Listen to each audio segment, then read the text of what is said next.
Perkenalkan, nama saya Tutut Supriyani dan kedua teman saya yaitu Rosalinda dan Nadia Desna.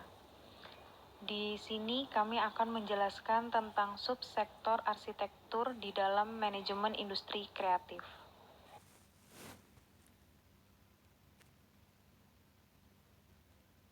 Pengertian arsitektur menurut beberapa para ahli. Yang pertama, Francis D. Kaching, arsitektur membentuk suatu tautan yang mempersatukan ruang, bentuk, teknik, dan juga fungsi. Yang kedua, Amos Rapoport, arsitektur adalah ruang tempat hidup manusia yang lebih dari sekedar fisik, tapi juga menyangkut pranata-pranata budaya dasar. Pranata ini meliputi tata atur kehidupan sosial dan budaya masyarakat yang diwadahi dan sekaligus mempengaruhi arsitektur. Yang ketiga, Jauhari Sumintarja. Arsitektur merupakan sesuatu yang dibangun manusia untuk kepentingan badannya, melindungi diri dari gangguan, dan kepentingan jiwanya yaitu kenyamanan dan juga ketenangan. Yang keempat, J.B. Mangunwijaya, arsitektur sebagai wastuwidya yang berarti ilmu bangunan. Dalam pengertian wastu terhitung pula tata bumi, tata gedung, tata lalu lintas. Seni ini adalah ilmu dalam merancang bangunan. Arsitektur juga dapat merujuk kepada hasil proses perancangan tersebut. Yang kelima, Cornelis van de Ven mengatakan bahwa memberikan pandangan mengenai arsitektur yang berarti menciptakan ruang dengan cara yang benar-benar direncanakan dan dipikirkan. Pembaharuan arsitektur yang berlangsung terus-menerus sebenarnya berakar dari pembaharuan konsep-konsep ruang. Yang keenam, Benjamin Handler, arsitek adalah seniman struktur yang menggunakan struktur secara estetis berdasarkan prinsip-prinsip struktur itu sendiri. Yang ketujuh, Bridgman, arsitektur merupakan kesatuan antara ruang dan bentuk, juga penciptaan ruang dan bentuk. Perkembangan arsitektur yang ada di Indonesia. Yang pertama, arsitektur vernakular atau tradisional.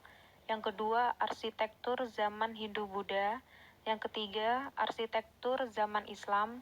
Dan yang terakhir, arsitektur kontemporer. Arsitektur vernakular atau tradisional adalah arsitektur yang tumbuh dan berasal dari rakyat suatu daerah yang juga merupakan identitas dari setiap daerahnya, karena gaya bangunan yang tercermin menggambarkan tradisi dari daerah tersebut. Contoh bangunan bertipe arsitektur vernakular atau tradisional yaitu rumah adat Tanah Toraja, rumah joglo, rumah gadang, dan masih banyak lagi.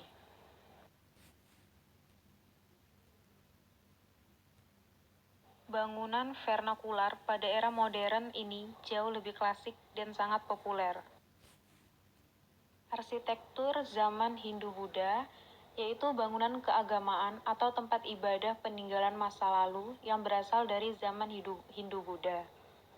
Keindahan candi nampak pada arsitektur, relief, serta arcanya, dan pesan yang disampaikan erat dengan spiritualitas, kreativitas, dan keterampilan para pembangun candinya. Contoh arsitektur zaman Hindu-Buddha yaitu Candi Borobudur dan Candi Prambanan. Ini merupakan bangunan modern arsitektur Hindu-Buddha. Arsitektur zaman Islam. Masjid-masjid kuno memiliki ciri khas yang sangat terkait dengan daerah tempat masjid itu berada. Misalnya saja Menara Kudus yang mirip dengan bangunan kerajaan Majapahit, atau juga masjid di beberapa daerah lain yang bentuknya mirip dengan unsur bangunan zaman Hindu-Buddha. Contoh arsitektur zaman Islam yaitu yang pertama, ornamen. Ornamen yaitu pola-pola yang digunakan biasanya adalah pola-pola yang rumit seperti motif geometris, motif floral, atau kaligrafi. Yang kedua, kubah. Arsitektur Ottoman mengembangkan bentuk kubah sentral yang lebar dengan diameter besar yang didirikan di tengah-tengah bangunan. Dan yang ketiga, Mukarnas, yaitu unsur arsitektur mukarmas merupakan ornamen yang dibuat pada kubah atau pada tempat lain. Mukarmas biasanya terbuat dari bahan yang beda seperti batu, bata, kayu, dan semen. Arsitektur kontemporer. Pasca kemerdekaan sampai sekarang, arsitektur terus berkembang menjadi arsitektur kontemporer. Awal masa kemerdekaan, bangunan-bangunan yang muncul masih berkualitas rendah karena perkembangan ekonominya masih belum kuat. Lambat laun, orang-orang banyak pula yang menggunakan arsitektur pribadi untuk mendesain rumah mereka sesuai keinginan. Ini merupakan contoh dari arsitektur kontemporer, yaitu Ribbon Chapel di Hiroshima, Jepang. Perbedaan bangunan kontemporer dan modern. Yang pertama, arsitektur kontemporer bertema zaman sekarang dan masa depan, sedangkan arsitektur modern bertema modernis awal sampai pertengahan abad ke-20. Yang kedua, arsitektur kontemporer bersifat dinamis dan tidak terikat oleh suatu era, sedangkan arsitektur modern bersifat lebih statis, berkembang pada masa pre-industrial. Yang ketiga, arsitektur kontemporer tidak terikat oleh aturan-aturan lama di masa lalu dan terus berkembang sesuai zaman, sedangkan arsitektur modern terikat oleh aturan-aturan lama dan dibuat hanya sesuai eranya saja. Yang keempat, arsitektur kontemporer tidak terbatas pada suatu gaya saja, sedangkan arsitektur modern lebih lekat dengan gaya tradisionalnya. Berikut merupakan pekerjaan dari bidang arsitektur. Arsitektur adalah sebuah bidang ilmu yang mencakup berbagai campuran ilmu lainnya, yaitu dari seni dan teknologi. Kemampuan utamanya bukan hanya untuk mendesain bangunan secara artistik saja, tetapi teknologi juga ikut andil dalam menciptakan permodelan untuk melihat bagaimana sebuah bangunan akan terlihat nantinya. Fungsi arsitektur. Yang pertama, artistic form atau fungsi bentuk artistik. Artinya, arsitektur ini dianggap sebagai bentukan seni, sehingga arsitektur sangat berfungsi, diartikan sebagai suatu bentukan yang artistik dan mempunyai nilai-nilai keindahan. Yang kedua, kontainer atau fungsi perwadahan. Mempunyai arti membentuk arsitektur yang fungsional. Secara fisik merupakan suatu yang dapat mewadahi suatu aktivitas atau kegiatan tertentu sehingga penikmat bisa merasakan kenyamanan dan keamanan. Yang ketiga, klimatik modifier atau fungsi modifikasi atau kontrol iklim. Artinya mengarah bahwa bentukan arsitektur yang sangat berfungsi itu diartikan sebagai bangunan yang dapat mengantisipasi, mengontrol, dan beradaptasi dengan lingkungan fisiknya. Dalam artian adalah aspek iklim yang berlaku di sekitarnya. Yang keempat, environment filter atau fungsi filter lingkungan. Artinya bangunan atau arsitektur memiliki fungsi sebagai media filterasi lingkungan. Tidak hanya lingkungan yang sifatnya fisik, tetapi juga yang dalam bentuk lingkungan sosial. Yang kelima, behavior modifier atau fungsi pembentuk perilaku. Artinya masing-masing olahan dalam sebuah bentukan arsitektur pada gilirannya akan dapat memodifikasi, membentuk, dan juga memanipulasi perilaku seseorang yang aktif melakukan interaksi berbentuk arsitektur tersebut. Yang keenam, capital investment atau fungsi investasi modal. Artinya arsitektur juga mempunyai suatu tujuan untuk mendapatkan manfaat atau nilai tambah tertentu atau keuntungan. Investasi yang dimaksud adalah sebagai sebuah usaha memanfaatkan sumber daya, baik modal uang, alat, dan tenaga untuk memperoleh keuntungan tertentu. Jenis keuntungan tersebut ada dua, yaitu keuntungan profit dan keuntungan benefit.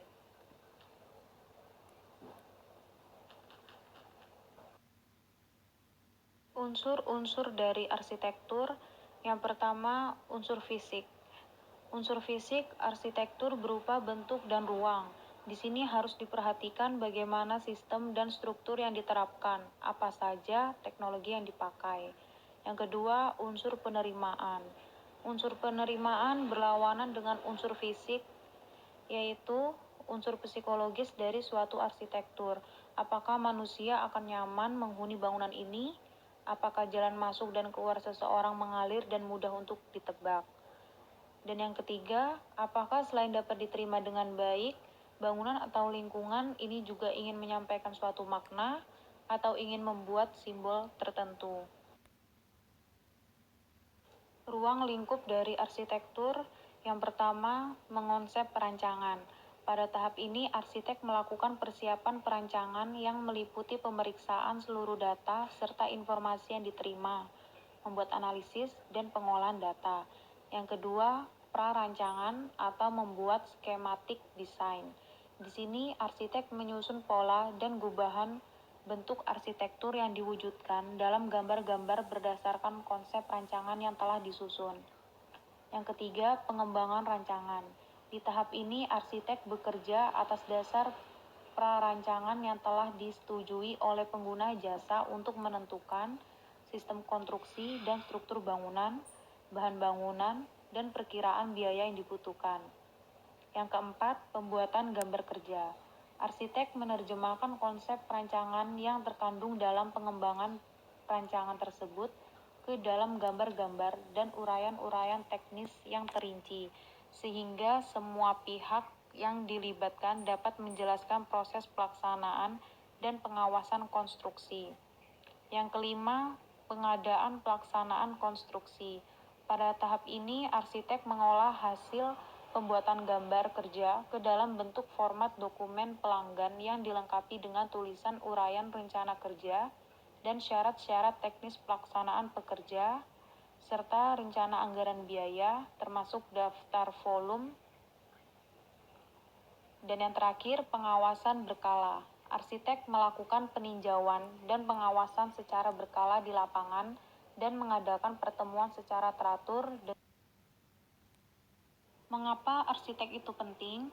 Yang pertama, arsitek harus meningkatkan kepekaan terhadap kondisi dan permasalahan urban. Dengan memahami permasalahan tata kota, arsitek dapat memberikan solusi rancangan yang tepat pada suatu lingkungan, apakah dengan memberikan kontras atau selaras. Yang kedua, permasalahan yang dihadapi kota-kota besar adalah meningkatnya kendaraan bermotor, sehingga seakan-akan kota hanya berakomodasi kebutuhan kendaraan. Dengan mengutamakan rancangan arsitektur untuk manusia, maka akan menghasilkan rancangan arsitektur yang lebih akrab dengan penggunanya. Yang ketiga, memberikan ide dan solusi permasalahan sosiologis dan ekologis. Terkait dengan poin sebelumnya, arsitek diharapkan mampu menjembatani hubungan masyarakat dan lingkungan, seperti menciptakan kawasan wisata baru dan menciptakan ruang hijau publik sebagai ruang interaksi sosial. Berikut merupakan ide bisnis dari subsektor arsitektur.